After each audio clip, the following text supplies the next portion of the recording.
성도 여러분, 간밤에 평안한 밤을 보내셨습니까? 우리 주일을 무사히 잘 보내시고 오늘 월요일 새로운 아침을 시작하신 여러분들께 하나님께서 허락하시는 기쁨이 넘쳐나실 수 있기를 주님의 이름으로 축원드립니다. 이번 주간에는 수요신앙 강좌가 휴강이고요. 그리고 토요 새벽 기도회가 없습니다. 어제 광고 드렸듯이 수요신앙 강좌는 원래 이번 한 주 휴강할 계획으로 있었고요. 또 토요 새벽 기도회는 토요일날 부흥회가 있기 때문에 그 부흥회 10시까지 많은 분들이 오실 수 있게 하기 위해서 새벽 기도회를 쉬게 되었습니다. 그러다 보니까 어쩌다 보니 이번 한 주간에는 부흥회를 제외하면 매일 아침 월요일부터 금요일까지 이렇게 온라인으로 함께하는 이 새벽 묵상만 남게 되었는데요. 여러분들이 새벽 묵상을 통해서 주님과 기쁨으로 동행하는 것을 더 깊이 배우실 수 있는 그런 귀한 시간 되시기를 또한 축복을 드립니다. 오늘은 월요일이기 때문에 우리가 통독 가이드 먼저 살펴보고요. 그 다음에 어제 말씀 다시 한번 요약하는 시간 가져보도록 하겠습니다.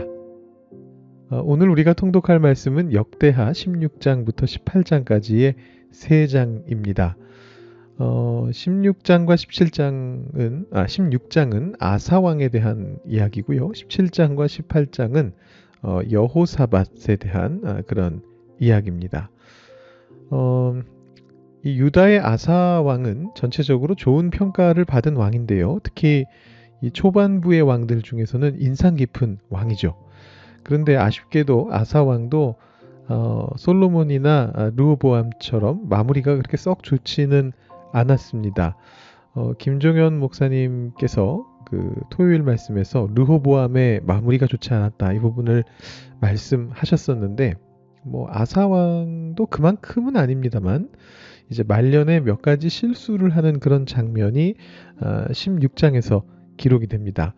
아사왕의 좋은 모습은 이제 어제 말씀인 14장 15장에서 살펴보시고 오늘 말씀인 이 16장에서는 약간 아쉬운 모습 이렇게 조금 보시는 걸로 이 왕에 대해서 정리하시면 될 것 같습니다. 자, 그리고 17장에 여호사밧이라고 하는 또 다른 중요한 왕이 나옵니다.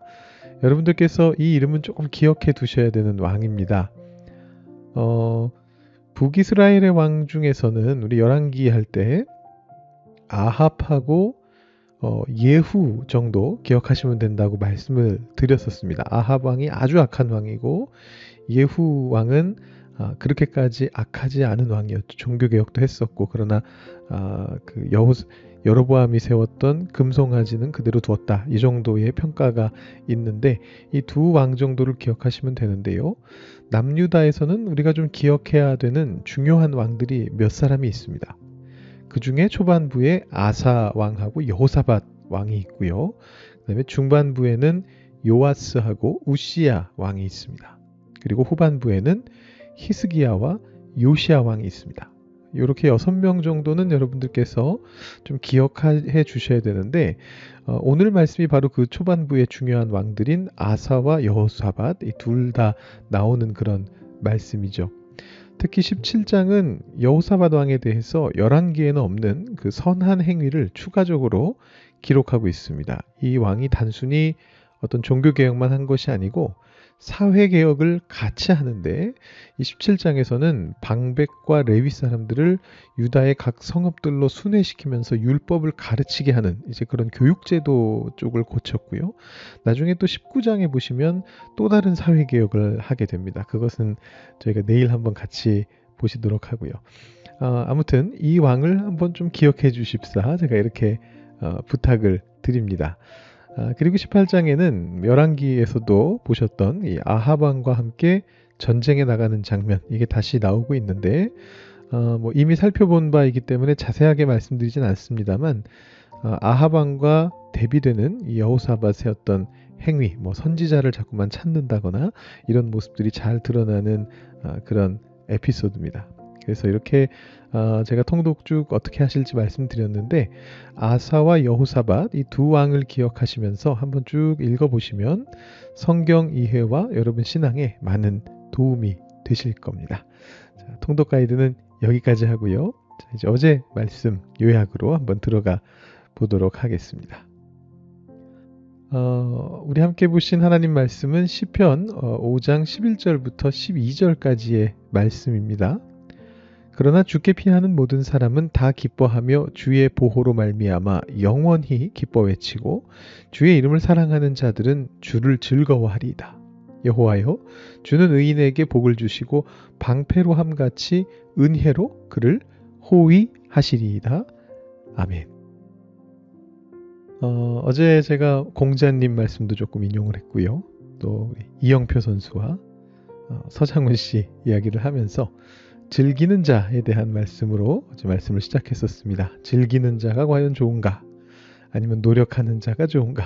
이런 말씀을 드렸었는데 성경 안에도 두 가지가 갈라진다고 말씀드렸잖아요. 잠언 말씀과 전도서 말씀이 서로 다른 이야기를 하는 것처럼 보여지는데, 그런데 우리가 읽었던 시편 5편의 말씀은 무엇을 즐기느냐가 더 중요하다라는 것을 알려주었습니다. 그 무엇이 뭐냐 하면 바로 하나님입니다. 하나님을 무엇이라고 표현해서 조금 무엄하다 이렇게 생각하실 수도 있겠는데, 여기서 말씀드리는 무엇을 이라고 하는 것은 객체를 말하는 것입니다. 목적어. 즐기는 것의 목적어가 무엇인가? 바로 주님이시다라는 그런 이야기입니다.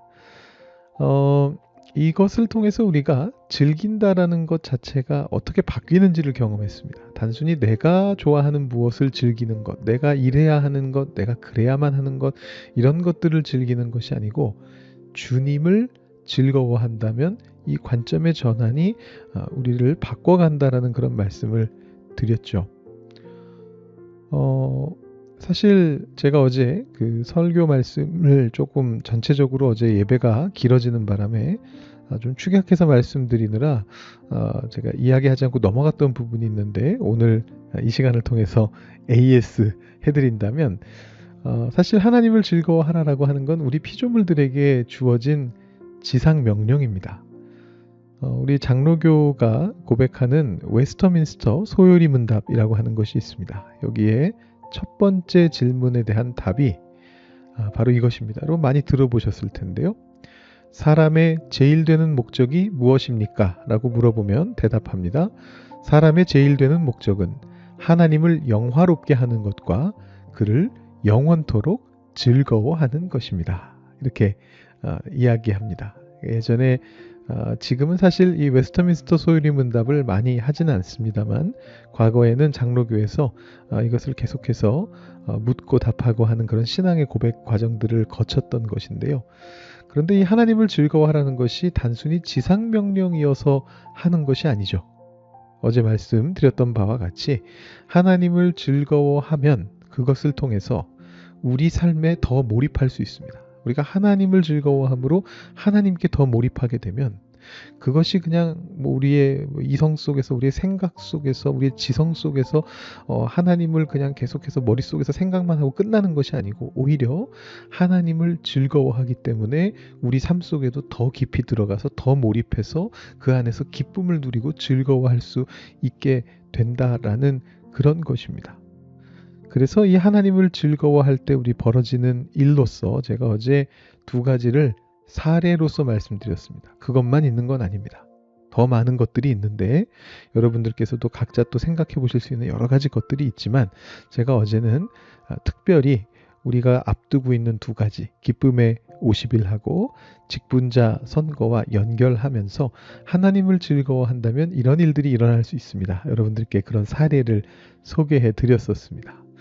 그래서 기쁨의 50일 동안 우리 새벽 묵상은 계속됩니다. 새벽 묵상을 통해서 또 이번 주 말에 있을 부흥회를 통해서, 우리 토요일 날 있는 부흥회, 또 주일 1부 3부 예배 때 드리게 될 그 예배, 이것을 통해서 하나님께 가까이 나아가는 것, 우리가 이것을 한번 이번 기간 동안에 해보면 좋겠다라는 말씀을 여러분들께 드렸죠.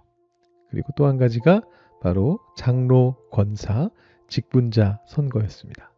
자, 이 장로, 권사, 직분자 선거에 대해서 우리가 꼭 생각해야 되는 것이 뭐냐 하면, 뽑히는 이나 그것을 뽑는 사람들이나 다 마찬가지로 이 일을 통해 하나님께서 즐거워하시는 것을 생각해야 된다는 것입니다. 이게 굉장히 중요합니다. 어떻게 보면 뻔한 얘기다라는 생각을 하실 수가 있지만 하나님을 즐거워해서 그 기쁨이 우리 마음속에 넘쳐서 우리가 사역을 하고 우리가 그것을 바라보며 함께 격려하고 함께 기꺼이 동참하는 그것과 그냥 이것이 일이어서 내 앞에 주어진 일이어서 나에게 주어지는 어떤 명예라서 혹은 그 다른 어떤 이유 때문에라도 내가 하겠다라는 생각을 하는 순간에 그것은 짐이 됩니다. 섬김을 하는 것도 사실은 하나님을 즐거워하는 마음으로 해야 그것이 진짜가 되는 겁니다. 제가 어제 그 말씀을 설교 시간에 충분히 드렸는지는 모르겠는데 이 시간에 한 번 더 강조해서 말씀드립니다. 정말 그 마음이 제일 중요한 것입니다. 이 사례들을 제가 두 가지 말씀드렸는데요. 뿐만 아니라 우리가 할 수 있는 많은 것들이 있는데 하나님을 즐거워하면서 그런 것들을 할 때 하나님께서 우리에게 약속해 주신 그 보호하심과 은혜, 이 말씀 12절에 은혜의 방패를 이야기하시는데 방패처럼 우리를 지켜주시는 그것이 또 하나님이 우리에게 허락해 주신 어떤 참된 기쁨이 영원한 기쁨이 우리 삶에 넘쳐나게 될 것입니다. 어제 말씀 다시 한번 이렇게 요약해 드렸고요. 말씀 생각하시면서 우리 주보에 실린 나눔 질문 한번 생각해 보겠습니다.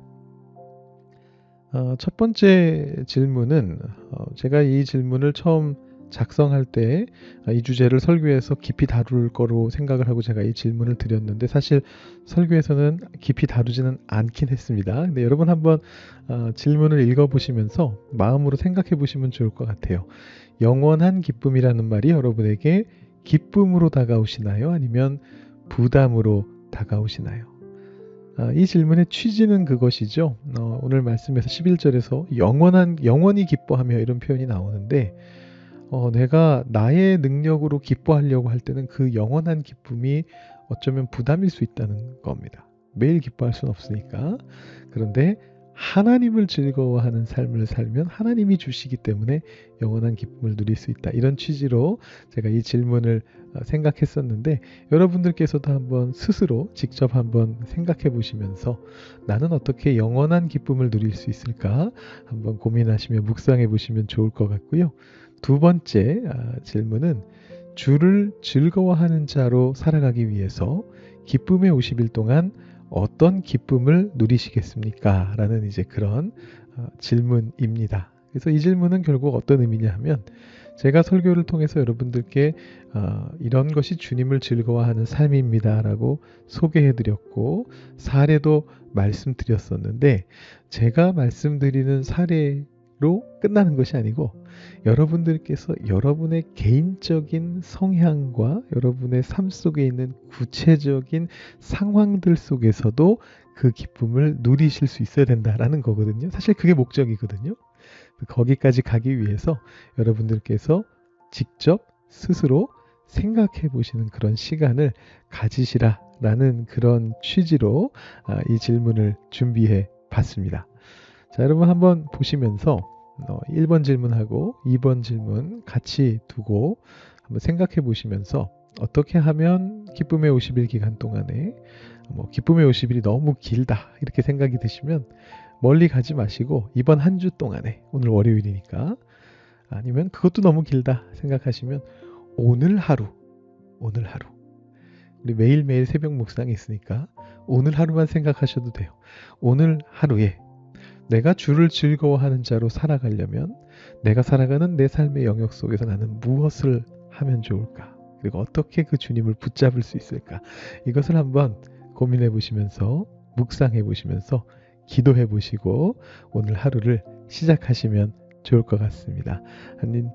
제가 음악을 조금 틀어드리고 여러분들 생각해 보실 수 있는 시간 드린 다음에 오늘 새벽 묵상 마치도록 하겠습니다.